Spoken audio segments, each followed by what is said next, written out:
Hey everyone, this is Dawn from the Wing Loop Museum. Thanks for joining us for the third week of Tadaima, a community virtual pilgrimage. And I'm going to be taking you all inside this building here, the Immigration and Naturalization Services and Assay Office building space over at Seattle Boulevard South on the southern border of old Japantown before everything would change during World War II. Okay, so here I am in the Immigration and Naturalization Services building of the Chinatown International District in Seattle. I am standing in the main entrance right now, and it's kind of interesting to see the bareness of this space, but yet at the same time, there's interesting life to be found in this initial lobby that we're walking through. Now, this building would be the equivalent of Ellis Island, the immigration station that processed European immigrants, or maybe for the West Coast, Angel Island, more folks know about. But this is Seattle's version of that. And something that I want to show you is just right over here. Excuse the glare, sorry, but these are photographs of this building at different periods of time. And this one was opened up in 1932, and it actually wasn't closed until 2004. It was originally used to detain Chinese immigrants when they were trying to be processed through here. And over the years, it was used for different ethnic community groups to detain them here as well. So 1940s for the Japanese American community, right after the bombing of Pearl Harbor, this space would be used to this place was where a lot of the men of Japanese American families were taken from their homes first to be detained and questioned regarding their loyalty and their ties to the enemy country of Japan following the bombing of Pearl Harbor. So the building is no longer used as a space to detain and deport people anymore. It's now known as Inscape Arts. All of the places where folks were being detained are now used as artist studios. It's kind of an interesting concept, but it's a really interesting way to bring new life and voices to this very building. The exhibit that you see here, the title, Voices of the Immigration Station, that was done thanks to the Wing Loop Museum. So for folks who are able to go through this building, if you have the opportunity to come in, there are text panels, photographs, kind of documenting the various stories that took place here in this building. And depending on what your status was, if you were escaping asylum, coming over as an immigrant or refugee, depending on what year and what your country's prior relationship to the United States was, you had a completely different experience from someone else coming into this building. Over on this side, suspicion and detention is the big theme that unifies the three ethnic groups that you see highlighted here on this text panel. Chinese, Japanese, and Muslim and Sikh Americans were being looked at with suspicion, according to the different events that took place during their historical timeline. For the Chinese immigrants, it was, folks coming in for jobs, but then other immigrant groups seeing them as a threat. Folks are coming in with different culture that are seen as un-American and unassimilable, and so they're being seen as folks who will never become American, and they're coming over to our country and taking over our jobs. Over here, you have Muslim Americans following the attacks of September 11th in 2001. Everyone who was wearing, covering their hair and having an unshorn beard was seen as someone who was also un-American and a threat to the United States. And then for the Japanese American community, it was the attacks that were done on Pearl Harbor, December 7th, 1941, where this photograph right here, you're seeing folks from Bainbridge Island being forced out of their homes to pack what they can, carry their stuff, and be sent to the incarceration camps. And the cool thing about this exhibit and being able to house these stories here in this space is that we have oral histories of folks talking about their experiences. So Mio right here, I'm gonna head over here to this super cool thing. If you've ever had the opportunity to visit the museum, we're all about, using the spaces that we're in to share the stories in a lot of really cool different ways. This machine that you see right here is a thing that used to control the steel bars, the cages that were here in this building to make sure that folks couldn't escape.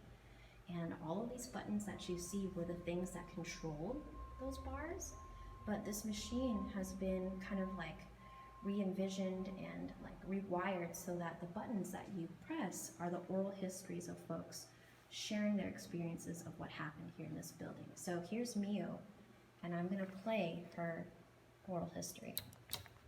But it was a shock. It was a Sunday afternoon.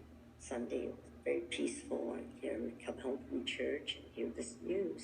So at that time, I think we all were very close to the home. People didn't go out, always listening to see what was happening next. And the fact that we lived in a hotel, immediately, one never knew, we only knew about the FBI, never saw them in person. But that very day, December 7th, we already saw the FBI in person. They were usually two gentlemen wearing dark coats and hats, and they would walk in, hand a piece of paper over with a name. I'd ask my father and a clerk whether this person, which room did he live in. Now, I don't know how they, divided these people up, but he did go to 3 different areas, while we were, again, in different camps. So how it makes you wonder how the FBI was able to have all these people under their listing, and the minute December 7th was declared and we were at war, the FBI was there. So we knew there must have been surveillance before. Hey everyone, it's me. I'm in the basement of the INS building right now, and I just want to do like a quick little walkthrough so you can see kind of the layout of the space and get a sense of the building's structure.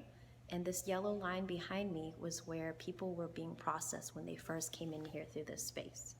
So here's a text panel of the yellow line that I was talking about, where people would be experiencing their first kind of check-in process as they would be ushered from the parking lot through the basement in this building here. You can see the yellow line as I'm walking. Folks would be made to walk on the line with their legs apart, not touching the lines, hands behind their back, eyes forward. No talking. Concept of personal space might not be, respected or recognized. Here's another text panel. The title here being restraint. This is an image of an isolation cell where folks were being held in when they were being cooperative. What you're hearing there is the elevator. Going through this space. I've been here a number of times now, to the point where it doesn't scare me as much as it used to. Thinking about people's experiences and the lives that were spent in this space. You see these hands painted along the wall. This is where people were made to stand with their feet apart. I don't know if you can see it, but there are slight marks on the floor here. There's my finger pointing to where your left foot needs to be, and then your right foot right there. Folks have to spread their legs once again, put their hands on the wall where they're being patted down and searched. Items that they're brought in with them are being confiscated through this building here. Stuff gets bagged and tagged, and then it's on to the next process of going through the space. So on the third floor here, we have the next set of text panels that I want you to see. On the third floor was where a lot of the Japanese American men were being sent to get interrogated first. Around the corner here, you have the isolation cells where they were being held. And while they were being held here in this space, they could not, leave. And we've had stories of people who joined our tours where they had their relatives who were held here in this very space. And they told stories about how family members who weren't detained would actually come out to the parking lot to try and see them in the window. So let me take a walk down right here out so you can see the courtyard. But right out this way, you can see the courtyard below. There's Safeco Field, that's T-Mobile Park now, but there's the courtyard where folks would be able to get some, natural air and light for maybe like 30 minutes a day. And the parking lot below, you can see, that's where people would be coming through to look up at the top parts of the building to see if they could say hello to their fathers, who were being held here. I want to step outside in the courtyard so you can see a little bit more detail in the space outside. There's going to be names from tar dripping off the sides of the building and pooling off to the sides on hot weather days, and people who didn't have anything to do would just take sticks, maybe whatever they could find, dip it in that tar, and leave a part of themselves behind here through the mark that they left. And when I open the door, it's going to be a little bit loud, so I won't be saying much, but I want you to really take note as I circle the space.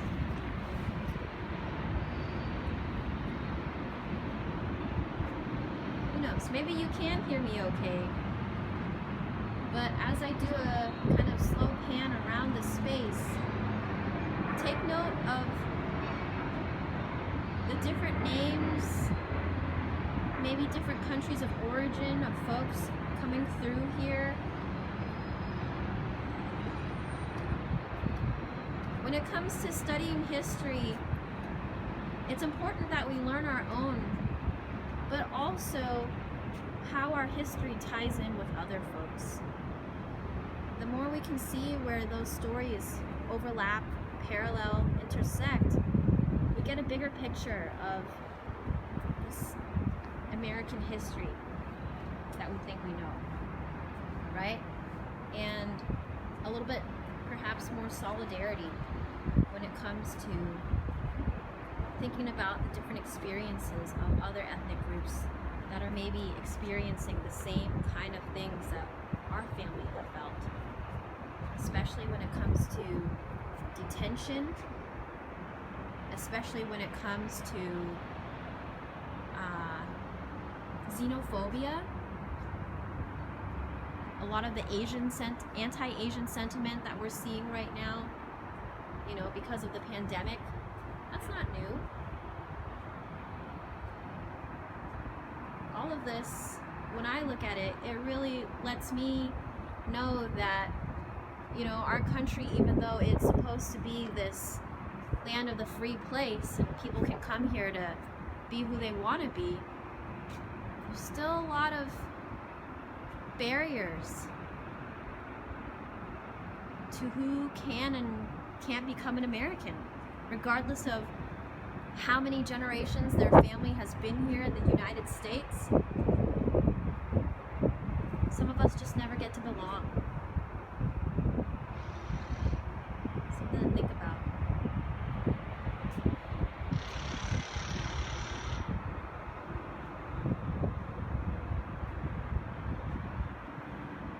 I've been able to show you a little bit more into the structure of the building, but what I really want to share with you is this super cool resource.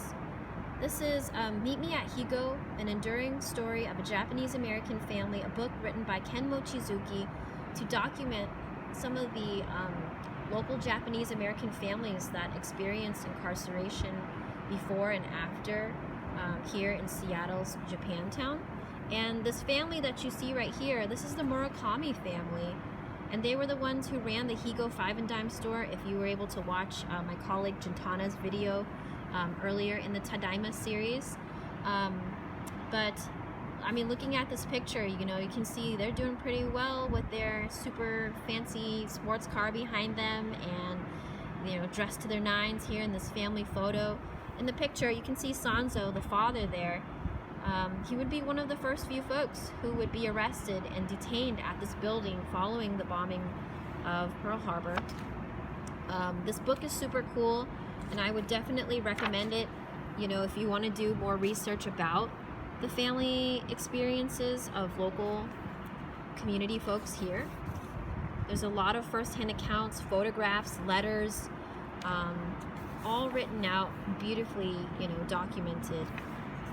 But what I really want to show you and share with you are the letters that Sanzo wrote to his family when he was held here at the INS building. And these two letters, if you can read it, this one is dated June 11th, 1942, and then this one here, July 25th, 1942. This is Sanzo writing to his daughter, Ayako. And I just want to highlight a little bit right here, and then over on this side, about how Sanzo paints his experience being in the INS building. Please don't worry about me. We're getting good food and enough of it. I'm quite happy. We have lots of fun. There are some queer and some comical characters here with me. Time passes quickly. This is strictly my guess, but I believe that I shall be allowed to rejoin you at Puyallup within 2 weeks. My regards to all, please. Your father, S. Sanzo Murakami. And then over here, in the middle, we have had no news about when we may be permitted to leave here. It would appear that decisions on our hearings are delayed due to congestion at Washington. I'm comfortable, happy, and mentally calm about being here. I only hope that all of you are equally tranquil in spirits, not worried, not impatient.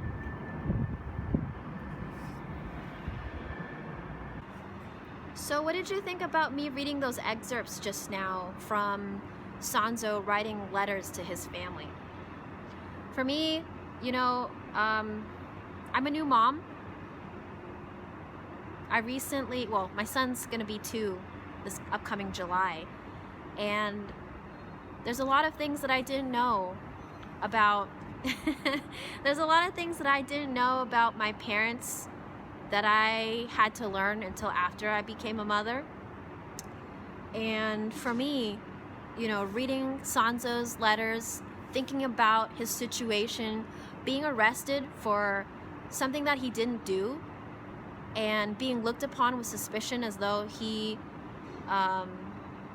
is an enemy to the United States, you know, for having a strong sense of community, being a leader in his local neighborhood, in having a business, and just doing what everyone says all good Americans should be doing. It's kind of frustrating.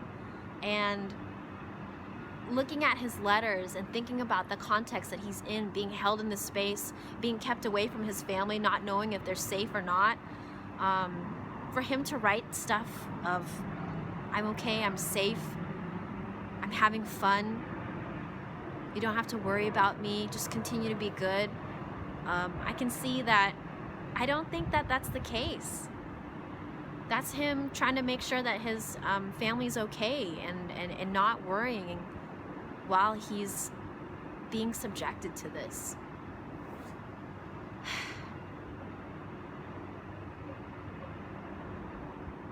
Just when I was walking around to show you the different names that are written on this wall,